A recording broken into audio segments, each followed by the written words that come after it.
So I finally beat my personal best in the Canada updated coverage map, which is something I've been trying to do for a few months without any success. But first, here's an attempt that didn't quite make it. So basically, I saw Warner on one of the signs, which I knew was in Alberta, but I didn't know where.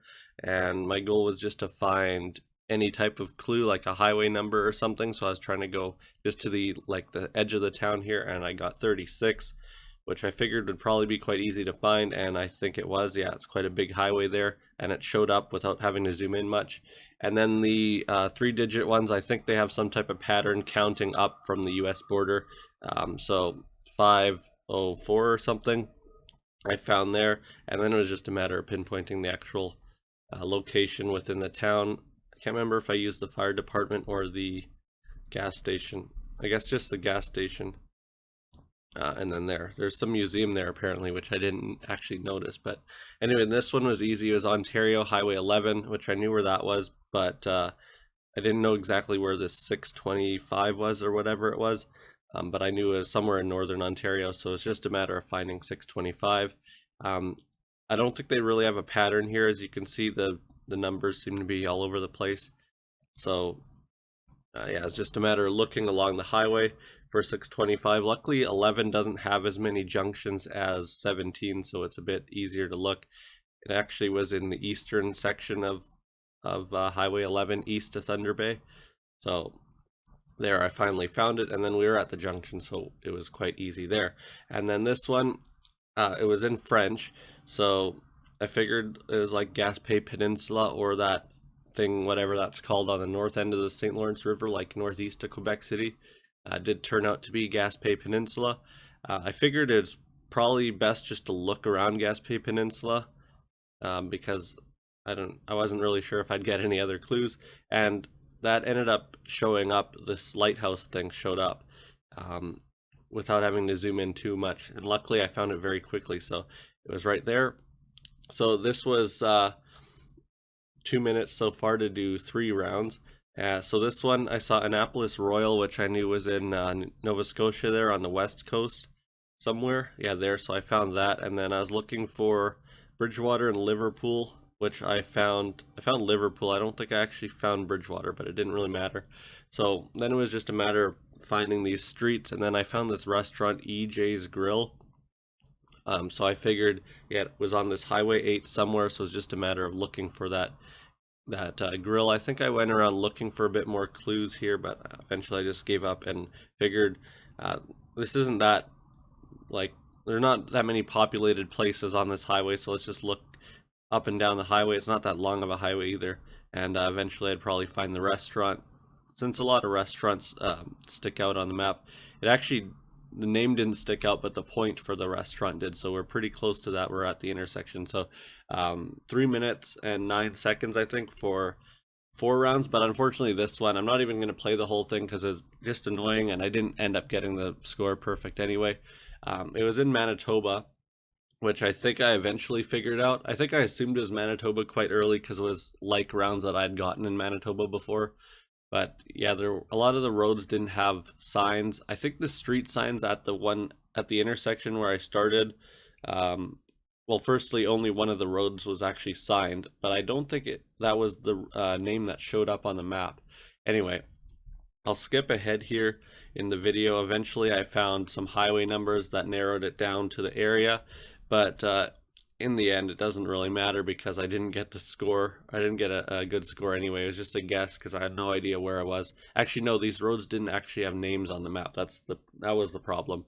So yeah, not a good ending to otherwise great round or great game. But let's move up into the actual personal best attempt now. Okay, so here's the actual personal best. I did beat it by a significant amount of time, actually, my previous personal best, but it didn't really feel like that big of an achievement just because I really made some mistakes, and you can see that in the second round, I believe it is. So let's just get into this here. So the first round was pretty easy because I saw these numbers. I wasn't sure. I thought it was in the prairies or southern Ontario. Actually, southern Ontario at first is what I thought. But then I looked to the north and I saw the mountains that looked like the North Shore Mountains. in Vancouver area, so I figured this had to be Delta because of the road numbers, because the avenues count up from the U.S. border and the streets count up from the western part of Delta. Just a matter of looking around Delta a bit there, and quite quickly I found it. I think it popped up on the map a few seconds earlier, but it didn't really matter much. So here we're clearly in the prairies, but I wasn't sure which province exactly. I didn't really bother looking at license plates because I figured I'd have to get a highway number or something anyway. Finally, I got to highway here. It was pretty quick, actually. I spent a bit too much time here looking around for the clues, like minor clues like this. I was trying to see what district or whatever that politician was running for. So I got Highway 7 there on that sign, which didn't end up being that helpful because there ended up being a sign for that highway quite quickly here. So here's the distance sign. This is what helped me, Saskatoon and Zealandia. And I was trying to see if there's another junction, but that was just Highway 7 again. So I just figured Highway 7 somewhere southwest of Saskatoon there. I found Zealandia, and the next town was Rosetown, so I figured it was that. I could have saved a few seconds here because I forgot about that road that was on an angle, or on a different angle than the rest of the grid, because we started near that. But anyway, I just used the street signs to pinpoint it, and then I was a bit confused, so I went back to the start.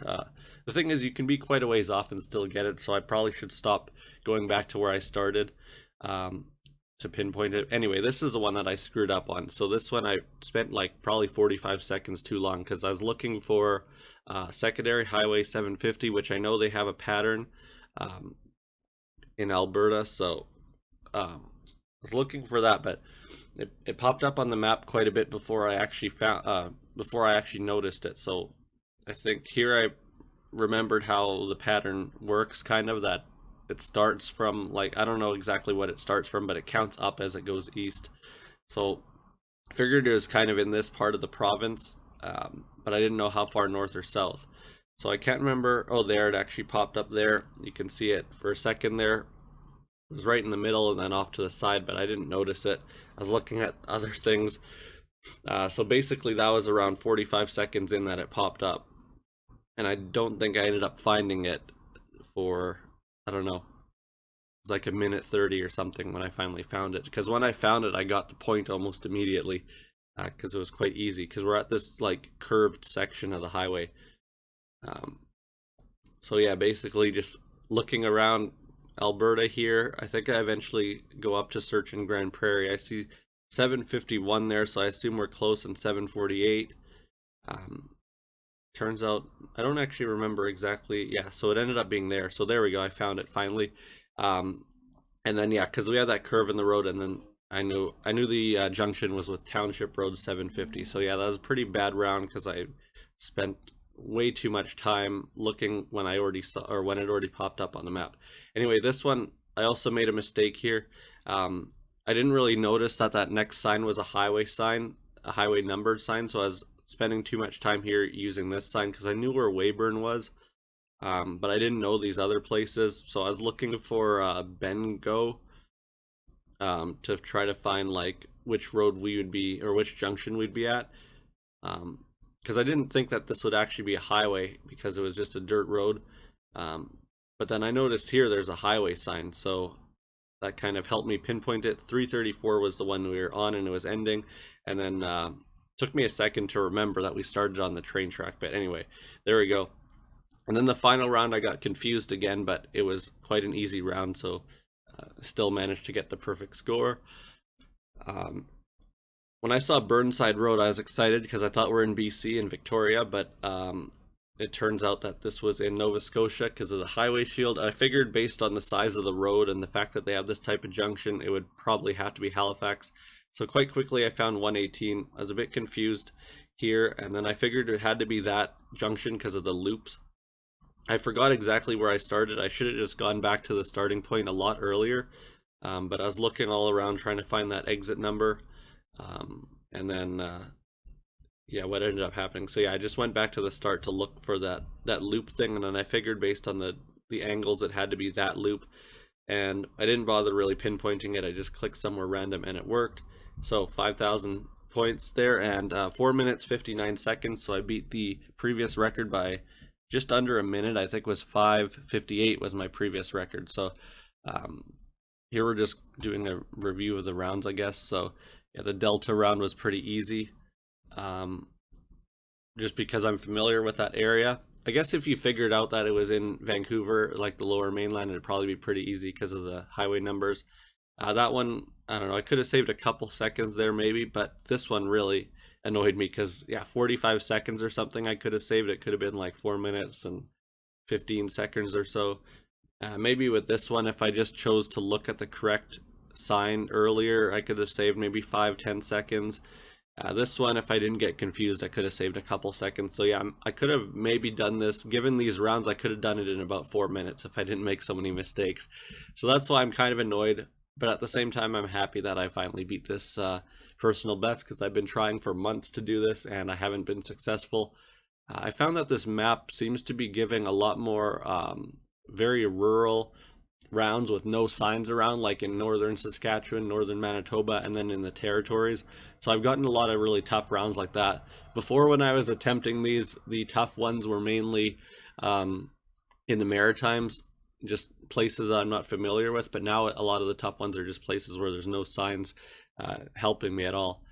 As you saw in the final round there of the attempt that I showed before this. Anyway, I'm going to continue to try to beat this attempt, or try to beat this this score. I'm not sure how long it's going to take. It might take months, it might take a few days, but I'll definitely be posting that whenever that happens. And I'll also be trying to beat the US personal best, which I've also been struggling with. So yeah, thanks for watching. Bye.